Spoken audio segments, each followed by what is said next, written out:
দূরে তবু কাছে যে যেখানে আছে সবাইকে আন্তরিক প্রীতি ও শুভেচ্ছা টেকনিক ইজি এডুকেশনের পক্ষ থেকে স্বাগত জানাচ্ছি নতুন একটি গণিতের ক্লাসে। আজকের ক্লাসটিতে আমরা তোমাদের পাঠ্য বইয়ের অন্যতম গুরুত্বপূর্ণ একটি চ্যাপ্টার 8 নিয়ে আলোচনা করব, অর্থাৎ বৃত্ত নামক যে অধ্যায়টি আছে সেটি নিয়ে আলোচনা করব। দেখতে পাচ্ছ একটা বোর্ড প্রশ্নের সমাধান করব, সেটা হচ্ছে ঢাকা বোর্ড 2022। ঢাকা বোর্ড 2022 সালে এই প্রশ্নটি এসএসসি পরীক্ষা এসেছিল। আমরা একটু আমাদের প্রশ্নটা দেখে নেব। তোমরা দেখতে পাচ্ছ যে এই যে বোর্ড প্রশ্নের সাথে একটা কিউআর কোড দেখতে পাচ্ছ। এই কিউআর কোডটা হচ্ছে আমাদের ইজি ম্যাথ বইয়ের। তো ইজি ম্যাথ বইটি যখন তুমি সংগ্রহ করবে তখন এই কোডটি স্ক্যান করা মাত্রই তুমি আমার এই ক্লাসটি দেখতে পাবে। তাহলে যারা এখনো পর্যন্ত বইটি সংগ্রহ করোনি দ্রুত সংগ্রহ করে নাও এবং চলো আমরা এখন এই ক্লাসটি করে নিই। দেখো আমরা একটু আমাদের উদ্দীপকটা একটু বুঝে নিই। আমাদের উদ্দীপকে একটা সার্কেল দেখতে পাচ্ছি আমরা, যে সার্কেলের সেন্টার হচ্ছে একটা জ্যা এবি দেওয়া আছে, একটা ত্রিভুজ দেওয়া আছে। এটা তোমাদের পাঠ্য বইয়ের কোশ্চেন, একবারে তুমি অনুশীলনী থেকে নেওয়া হয়েছে। ওকে, অনুশীলনী 8.1-এ তোমরা এই কোশ্চেনটা পেয়ে যাবে। তো এখানে এ সি যেটা হচ্ছে বৃত্তের ব্যাস, এসি কি বৃত্তের ব্যাস, এ থেকে সি পর্যন্ত। ওকে, তাহলে ও কেন্দ্রবিশিষ্ট এবিসি বৃত্তের যা হচ্ছে এবি সমান সমান ওয়াই সেন্টিমিটার এবং ও এম হচ্ছে এবি এর উপর লম্ব। আমরা যদি খেয়াল করে দেখি ও এমটা কি বলতো, ও এমটা এবি এর উপর লম্ব। আমরা একটু ভালো করে বুঝে নিই। এবিটা হচ্ছে এইটা, এবির উপর লম্ব হচ্ছে ও এম। তো আমরা জানি বৃত্তের কেন্দ্র থেকে কোনো জ্যায়ের উপর অঙ্কিত লম্ব ওই জ্যাকে সমদ্বিখণ্ডিত করে। তাহলে এই পাশ আর এই পাশ সমান, সেটা চিহ্ন আমাদের কোশ্চেনে দেওয়া আছে। এবং এখানে একটা কোণ দেওয়া আছে, কোণ ও বি এম সমান 30 ডিগ্রি। এবং বলা হচ্ছে যে 10 সেন্টিমিটার ও বি এর দৈর্ঘ্য। তারপরে ও বি এর দৈর্ঘ্য 10 সেন্টিমিটার হলে এটা বৃত্তের ব্যাসার্ধ। তাহলে এইটাও 10 সেন্টিমিটার হবে, এটাও 10 সেন্টিমিটার হবে। তার মানে এও 10 সেন্টিমিটার, ও সি 10 সেন্টিমিটার, টোটাল এইখান থেকে এই পর্যন্ত হচ্ছে তোমার হচ্ছে 20 সেন্টিমিটার। ওকে, তাহলে আমরা একটু দেখি, আমাদের কোশ্চেনটা আমরা ভালো করে বুঝে নিলাম। এখন আমরা এই প্রশ্নের সমাধান করার চেষ্টা করব। তা আমাদের প্রথম কোশ্চেনে বলা হচ্ছে কি, আমরা একটু দেখে নিই। আমাদের কোশ্চেনে বলা হচ্ছে যে ও কেন্দ্রবিশিষ্ট এবিসির বৃত্তে এবি হচ্ছে ওয়াই সেন্টিমিটার ও এম লম্ব হচ্ছে এবি। দেখো কোণ বিওসি এর কোণের পরিমাপ কত ডিগ্রি বের করতে বলছে। এখানে একটু দেখি, কোণ বিওসি এই যে কোণটা দেখতে পাচ্ছ চিহ্নিত করা আছে, এই কোণের মান তোমাকে বের করতে বলছে। ওকে, এই কোণের মানটা আমরা খুব সহজে বের করতে পারবো। তার আগে তোমাদেরকে বোঝাই নিই। দেখো এখানে এইটা হচ্ছে একটা সরল রেখা। এটা কি বলতো, একটা সরল রেখা। আমরা জানি সরল রেখায় 180 ডিগ্রি কোণ তৈরি হয়। তো এই জায়গাটায় লম্ব যেহেতু বলছে, এইটা আবার কি 90 ডিগ্রি। তো এটা একটা ত্রিভুজ, ভালো করে খেয়াল করো। যদি এটা ত্রিভুজ হয় তার এই কোণটা 90 ডিগ্রি আর এই কোণটা 30 ডিগ্রি। তাহলে 90 আর 30 যোগ করলে কত হয় বলো তো, 120 ডিগ্রি। তো যদি এই দুইটা কোণের যোগফল, অর্থাৎ কোণ এম আর কোণ বি এর যোগফল যদি 120 ডিগ্রি হয়, কোণ এম ও বি এই কোণটা হলো 60 ডিগ্রি। কত ডিগ্রি? 60 ডিগ্রি। দেখো এই দুইটা ত্রিভুজ কিন্তু সর্বসম। আমরা যদি প্রমাণ করি তাহলে এটা অবশ্যই প্রমাণ করতে পারবো। তাহলে এই কোণটা সর্বসম ত্রিভুজের অনুরূপ কোণগুলো সমান হয়। তাহলে এই কোণটা যদি 60 ডিগ্রি হয়, কোণ এম ও বি, তাহলে এম ও এ এটাও হবে কি 60 ডিগ্রি।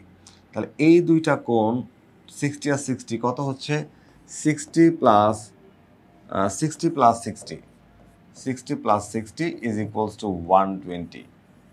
তার মানে এই পর্যন্ত হচ্ছে 120। তাহলে এখন যেটা দাঁড়ালো সেটা হচ্ছে এই অংশের মান কত। দেখো টোটালটা বলছিলাম 180, এটা হচ্ছে 180, তার মধ্যে এইটুকু হলো 60 প্লাস 60 120। তাহলে এটা 120 ডিগ্রি হলে 180 থেকে যদি তুমি 120 ডিগ্রিকে মাইনাস করে দাও সমান সমান পাবে কত, 60 ডিগ্রি। তার মানে এই যে কোণ ও বি ও সি এই কোণটার মান হচ্ছে 60 ডিগ্রি। আশা করি তুমি চিত্র দেখে ব্যাপারটা বুঝতে পেরেছো। এবার চলো আমরা পরীক্ষায় আসলে সেটাকে কীভাবে সাজিয়ে লিখবো সেটা আমাদের একটু ইজি ম্যাথ বই থেকে একটু দেখে নিই। ত্রিভুজ এ ও বি এই দুইটা বাহু সমান, তার মানে হচ্ছে এরা সমদ্বিবাহু ত্রিভুজ। তার মানে এই বাহুটার কথা বলা হচ্ছে আর এটার কথা বলা হচ্ছে একই বৃত্তের ব্যাসার্ধ হয়। তাহলে কোণ এ আর কোণ বি, কোণ ও A B R O B A এই দুইটা কোণ পরস্পর সমান, ঠিক আছে না? ওকে, তাহলে এইটা আবার একটা ত্রিভুজ হয়, দেখো এটাও একটা ত্রিভুজ হয়, তার মানে এই কোণটা হচ্ছে 30 আর এই কোণটা 30, 60, এ ও বি এর এই কোণটা হচ্ছে কত হবে বলো তো, 120 ডিগ্রি। তো সরলরেখা যেহেতু 180 ডিগ্রি, তাহলে এখানে আমাদের বাকি হচ্ছে কত ডিগ্রি বলো তো, 60 ডিগ্রি, সহজে বের করা যাবে। তাহলে এই দুইটা কোণ সমান, তাহলে এই দুইটা কোণের মান হচ্ছে 30 ডিগ্রি। তাহলে ত্রিভুজ এ ও বি, এর পর এই দুইটা কোণ যোগ করলে 30 30 কত হচ্ছে 60, তাহলে এই দুইটা কোণের যোগফল 60, তাহলে এই কোণটা হবে কি 180 মাইনাস 60 সমান 120। 100, এবার এই সরলরেখা 180, তার মধ্যে 120 তো পেয়ে গেলাম, তাহলে থাকলো কত, থাকলো যে বাকি অংশ, যেটার মান হচ্ছে তোমার 180 মাইনাস 120 সমান সমান হচ্ছে 60 ডিগ্রি। এই যে আমরা পেয়ে গেলাম কোণ বিওসি এর পরিমাপ হচ্ছে 60 ডিগ্রি। এটা হচ্ছে আমাদের প্রশ্ন ক এর সমাধান ছিল। আমাদের প্রশ্ন খতে বলা হচ্ছে যে ও এম সমান যদি y/2 - 2 হয় সেন্টিমিটার হলে ওয়াই এর মান নির্ণয় করো। দেখো ও এম কোনটা, ও এম হলো এইটা, এই অংশটা, ও এম হচ্ছে আমাদের এখানকার এই অংশটা। এটা দেওয়া আছে কি বলতো, y/2 - 2, আর এই অংশটা কি হবে বলতো, y/2, যেহেতু এ বি এর মান টোটালি হচ্ছে y/2, আর এটাও পেয়ে গেলাম।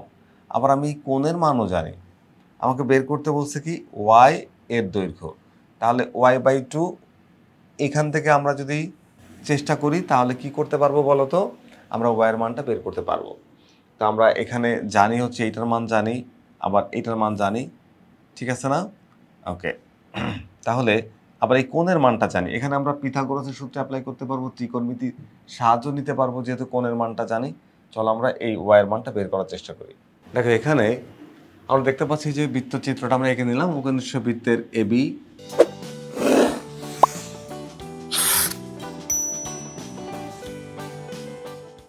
সমান হচ্ছে y সেন্টিমিটার, আর ওবি হচ্ছে ব্যাসার্ধ যেটা হচ্ছে 10 সেন্টিমিটার দেওয়া আছে, আর এখানে ও এম সমান কি y/2 - 2 সেন্টিমিটার, আর এটা বলা হয়েছে লম্ব। তাহলে দেখো এ এম সমান বিএম, এ এম সমান বিএম সমান হাফ ওয়াই, হাফ কী হবে ওয়াই, মানে y/2। তাহলে এইবার ও বি এম, ও বি এম, এই যে সমকোণী ত্রিভুজ, এই ত্রিভুজের মধ্যে আমরা এইটার মান জানি y/2 - 2, এটার মান জানি y/2, আর এটার মান তো কোশ্চেনে দেওয়াই আছে 10 সেন্টিমিটার। তাহলে আমরা পিথাগোরাসের সূত্র অ্যাপ্লাই করতে পারবো। যদি এখানে আমরা পিথাগোরাসের সূত্রটা অ্যাপ্লাই করি, দেখো এটা হচ্ছে অতিভুজ স্কোয়ার সমান অপর দুই বাহুর বর্গ।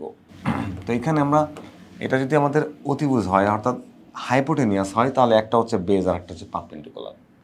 তো এই দুইটার উপর স্কোয়ার করলে আমরা তৃতীয় বাহুর বর্গের সমান পাবো। তাই এখানে আমরা যদি একটু হিসাব করি, এই অংশটাকে এ ধরে আর এটাকে বি ধরে, এ মাইনাস বি হোল স্কোয়ার সূত্র দিয়ে স্কোয়ার -2ab + b স্কোয়ার, আর এখানে হিসাব করলে হয় y²/4। দেখো এটুকু হিসাব করলে আমরা পাচ্ছি কি y²/4, এখানে একটা 2 আর একটা 2 কাটা যেতে পারে, তাহলে 2y থাকে, আর এখানে 2 এর স্কোয়ার করলে কত হয়, এই 2 এর স্কোয়ার করলে হয় হচ্ছে 4, আর এইটাকে আমরা এখানে বসাইলাম। এবার দেখো এখানে y²/4, এখানে একটা আর এখানে একটা, কয়টা হলো, দুইটা, এই একটা আর এই একটা, এটা হলো দুইটা। এই দুইটাকে আমরা আবার কি করব, এই দুইটাকে আমরা হিসাব করে এখানে বসিয়ে দেবো। এই দেখো এই যে 2y²/4, এই যে বসালাম, আর এই অংশটা 2y যে থাকলো, আর এখানে আমাদের 4, এই যে একশোটা ছিল পজিটিভ রাইট সাইডে, ওটাকে যখন আমি লেফট সাইডে নিয়ে আসি ওটা নেগেটিভ হয়ে যায়, = 0। ওকে, তাহলে দেখো +4 আর -100, প্লাস মাইনাসে মাইনাস হবে, 100 থেকে 4 বাদ গেলে -96 থাকবে। তো এখন এক কাজ করা যাক, এই 2 দ্বারা আমরা সবাইকে মাল্টিপ্লাই করে দিলাম একটু, কারণ আমরা এই ভগ্নাংশ নিয়ে মিডল টার্ম করতে গেলে কষ্ট হবে। তাই আমরা কি করেছি, 2 দ্বারা পুরো ইকুয়েশনটাকে আমরা মাল্টিপ্লাই করলাম। তা আমরা যখন 2 দ্বারা এই পুরো সমীকরণটাকে গুণ করে দিলাম, তখন কি হলো, এই 2 যদি একটা গুণ করো তাহলে উপরের 2 আর নিচে 2 কাটাকাটি হয়ে যায়, আর এখানে 2 গুণ করলে 2 2 4, 96 × 2 192 = 0। এখন আমরা মিডল টার্ম ব্রেকিং করব। এই যে ইকুয়েশনটা বা ইকুয়েশনটা আছে, ইকুয়েশনটা আমরা এই অংশটাকে ভেঙে মিডল টার্ম করব। তো আমরা করছি কি দেখো, -16 + 12।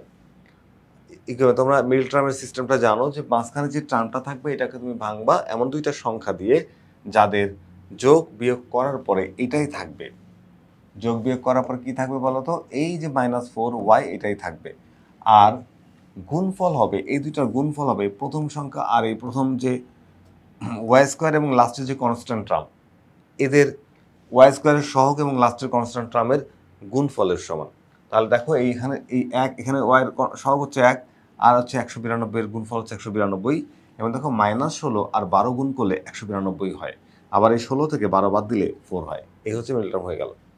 তো এই পার্ট থেকে আমরা কমন দিলাম হচ্ছে ওয়াই, তাহলে ওয়াই -16, এখান থেকে কমন যায় +12, তাহলে ওয়াই -16, প্লাস মাইনাসে মাইনাস, 12 দ্বারা 192-কে ডিভাইড করলে 16 হয়। তুমি আরেকবার কমন নিতে পারো, ওয়াই -16 আর ওয়াই -16 কমন যাবে ওয়াই -16, তাহলে এখানকার এই যে ওয়াই থাকলো আর এখানে +12 এটাও থাকলো, ইজ ইকুয়ালস টু 0। তাহলে আমি এখন কী করতে পারি বলো তো, ওয়াই -16, এই যে দুইটা রাশির গুণফল বা ততোধিক রাশির দুই বা ততোধিক রাশির গুণফল শূন্য হলে আমরা each and every term is equals to 0 লিখতে পারি। মানে একের অধিক কতগুলো টার্ম যদি 0 হয় তাহলে প্রত্যেকটা টার্ম সমান আমরা 0 লিখতে পারি। তাহলে হয় কি, দেখো either y -16 is equals to 0, so y equals to এই -16টা আমাকে ওই পাশে পাঠিয়ে +16 করে দিলাম, একটা লাইন রিপিট হয়েছে, তো আমরা এখানে ওয়াই ইজ ইকুয়ালস টু 16, মানে ওয়াইয়ের একটা মান পেয়ে গেলাম, এর মান হচ্ছে 16। অথবা y +12 is equals to 0, y is equals to -12, এই মানটা নট অ্যাকসেপ্টেবল। কারণ কি, এই মানটা আমরা গ্রহণ করতে পারছি না, কারণ হচ্ছে এটা একটা বাহুর দৈর্ঘ্য, একটা সাইড, ট্রায়াঙ্গেলের একটা সাইডের লেন্থ। তো আমরা ট্রায়াঙ্গেলের সাইডের যে কোনো কিছু সাইডের লেন্থ যখন দৈর্ঘ্য যখন বের করি, সেই দৈর্ঘ্য প্রস্থের মানটা ঋণাত্মক হতে পারে না, এই কারণে এই নেগেটিভ মানটা আমরা নিতে পারলাম না। তাহলে এটা বাদ। তাহলে ওয়াইয়ের মান কি পাচ্ছি বলো তো, 16।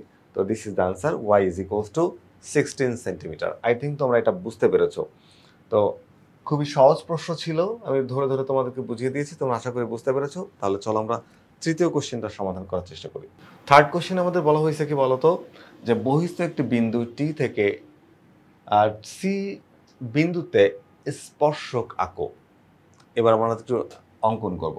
বহিস্থ একটি বিন্দু টি থেকে, একটা বিন্দু টি থেকে সি বিন্দুতে একটি স্পর্শক, সি বিন্দুতে স্পর্শক আঁকো, শুধু একটা স্পর্শক অঙ্কন করতে বলা হয়েছে। তো আমরা একটু দেখবো যে এটা কীভাবে আঁকতে হয়। স্পর্শক কি আগে এটা একটু বলি।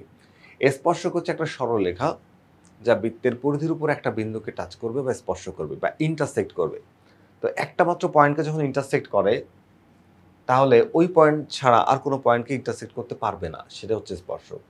তো আমরা যদি দেওয়া থেকে ও কেন্দ্রবিশিষ্ট এবিসি বৃত্তের টি একটি বহিস্থ বিন্দু, এই যে একটা বাইরের একটা পয়েন্ট হচ্ছে টি, তো এই টি থেকে আমরা একটা পয়েন্ট কিভাবে বের করব যেটা সার্কেলের উপরে থাকবে। তো আমরা এখানে দেখো টি বহিস্থ বিন্দু, তাহলে আমরা এক কাজ করলাম, প্রথমে এই ও আর টিকে একটু অ্যাড করে দিলাম, ও আর টিকে যোগ করে দিলাম। যোগ করে দিয়ে আমি যখন মনে করো যে এই ওটি এর একটা মিডল পয়েন্ট আমি হচ্ছে নির্ণয় করলাম, কি করলাম, মিডল পয়েন্টটা খুঁজে বের করলাম। কিভাবে সেটা জানো তুমি, অর্ধেকের বেশি ব্যাসার্ধ নিয়ে এই ও এবং টিকে কেন্দ্র করে এদিকে আর এদিকে বৃত্তচাপ আঁকবা, এদিকে বৃত্তচাপ করবা, টান দিয়ে এই বাহুটাকে সমদ্বিখণ্ডিত করে দিলাম। এটা হচ্ছে ওটি এর মিডল পয়েন্ট। তো ওটি এর মিডল পয়েন্ট তো পেয়ে গেছি। তা ওটির মিডল পয়েন্টটা কি হলো বলো তো, এন। তাহলে আমরা এখানে বলতে পারি N is the middle point of ওটি। এই যে মিডল পয়েন্টটা আমি এখানে নির্ণয় করলাম, তাহলে এই মিডল পয়েন্ট থেকে আমি এন টি অথবা এন ও, এন টি অথবা এন ও এর সমান একটা ব্যাসার্ধ নিয়ে একটা বৃত্ত যদি আঁকি, তার মানে আমার বৃত্তের রেডিয়াস হবে N T or N O. এই যে রেডিয়াসটা নিয়ে যদি আমি একটা সার্কেল ড্রয়িং করি, তাহলে দেখা যাবে সেই সার্কেলটা আগে যে বৃত্তটা ছিল বা আগে যে সার্কেলটা ছিল সেটা হচ্ছে ও কেন্দ্র বিশিষ্ট, সেই সার্কেলের এ এবং বি পয়েন্টে ইন্টারসেক্ট করে, তার মানে এ আর বি পয়েন্টে টাচ করে। তাহলে এই আমাকে বলছে সি টি স্পর্শক আঁকতে, তাহলে আমি কি করলাম, এই সি আর টিকে অ্যাড করে দিলাম। সিটিকে কি করলাম বলো তো, অ্যাড করে দিলাম। তো সিটিকে যখন আমি অ্যাড করছি, এই সি আর টিকে যখন আমি অ্যাড করে দিলাম, তখন কি হলো, এটাই আমাদের হচ্ছে স্পর্শক হয়ে গেল, সিটি স্পর্শক। তো এটা হচ্ছে একটা সম্পদ ছিল। তো সম্পদের আসলে ডিসক্রিপশন তোমরা তোমাদের নিজের মতো করে দিবা। এখানে যেভাবে লেখা আছে তোমরা চাইলে এভাবে দিতে পারো, অথবা তুমি যেভাবে বুঝছো, আমি যেভাবে বুঝাইলাম তুমি সহজ করে সেভাবে লিখতে পারবা। তাহলে একটা বিন্দুর জন্য দেখো, যখন আমি সার্কেলটাকে আঁকলাম, তখন আগের বৃত্তকে সি কিন্তু একটা মাত্র বিন্দু, আর সে একটা বিন্দু থেকে টি, এটার সরলরেখা চলে গেল। এখানে এটাকে তুমি বর্ধিত করে দাও, একটু বাড়ায় দাও, তাহলে ও কিন্তু বৃত্তের মধ্যে ঢুকবে না, জাস্ট পর দিকে টাচ করে চলে যাবে। তো এই টাচ করে যদি চলে যায় এটাই হচ্ছে কি হবে বলতো স্পর্শক, যেটা একটা মাত্র বিন্দুকে স্পর্শ করছে। স্পর্শক একের অধিক বিন্দুকে স্পর্শ করে না, তাহলে এই সিটি হচ্ছে আমাদের কি স্পর্শক। আশা করি তোমরা এই প্রশ্নের সমাধানটা বুঝতে পেরেছো। তাহলে আজকের ক্লাসটা এখানে শেষ করছি, দেখা হবে আবারও নতুন কোনো গাণিতিক সমস্যা নিয়ে। সেই পর্যন্ত সবাই ভালো থেকো, আল্লাহ হাফেজ।